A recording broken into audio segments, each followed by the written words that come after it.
Mohon maaf Bapak, sebelumnya izinkan kami dari Madrasah Aliyah Miftahul Ulum minta waktunya sebentar untuk wawancara. Nah, Bapak sebelumnya mohon perkenalkan diri terlebih dahulu. Baik, perkenalkan nama saya Estu Unggul Derajat, di sini selaku Koordinator Pusat Penerimaan Mahasiswa Baru UIN Kiai Ageng Muhammad Besari Ponorogo. Terima kasih Bapak. Nah, langsung saja sama pertanyaan saya Bapak ya. Kan tadi materinya tentang public speaking. Nah, seberapa penting sih public speaking itu untuk kita yang kelas 12 ini sebagai bekal ke lanjut ke perguruan tinggi? Nah,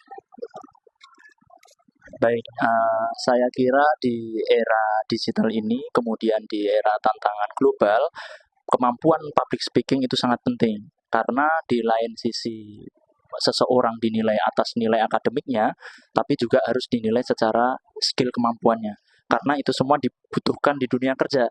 Karena di dunia kerja saat ini, bila kita tidak punya skill, maka tidak bisa bersaing di dunia industri seperti itu. Jadi kita dari aspek komunikasi itu juga kita harus belajar, dari sisi akademik kita juga harus belajar, karena ya di dunia kerja nanti ketika kita punya kemampuan tapi tidak bisa mengkomunikasikan, ya maka kita akan kesulitan ketika memasuki dunia kerja ataupun dunia perkuliahan, di mana di dunia era saat ini menuntut untuk kita bisa berkomunikasi secara baik seperti itu. Apalagi dengan saat ini berkembangnya AI, kemudian berkembangnya robotik, yang dimana generasi saat ini persaingnya itu bukan hanya manusia, tapi juga semacam sistem dan juga robot kayak gitu. Ketika kita tidak punya skill yang bisa kita jual di dunia industri maupun di masyarakat, ya maka kita akan kalah dengan kemajuan yang ada seperti itu. satu pertanyaan lagi ya Bapak. Yang terakhir, hal apa sih Pak yang kayak motivasi buat kita untuk lanjut ke perguruan selanjutnya, dan juga hal apa yang bisa membuat kita, saya dan teman-teman bisa melanjutkan sekolah di UIN Ponorogo? Oke, baik.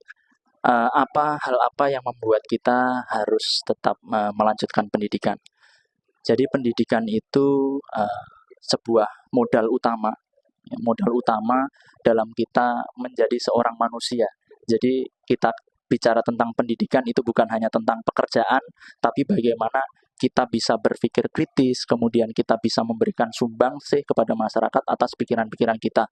Di satu sisi kita juga mendapatkan benefit, ibaratnya pekerjaan yang baik ketika kita menempuh pendidikan yang tinggi, dan juga kita juga bisa menjadi orang yang bermanfaat di masyarakat. Jadi pendidikan tidak menjamin kita menjadi orang yang sukses, tapi pendidikan bisa menjadi alat yang menuntun kita menuju kesuksesan. Terima kasih Bapak. Nah teman-teman, itu tadi penjelasan dari Bapak Estu dari IAIN Ponorogo, dari UIN Ponorogo. Terima kasih untuk waktunya Bapak.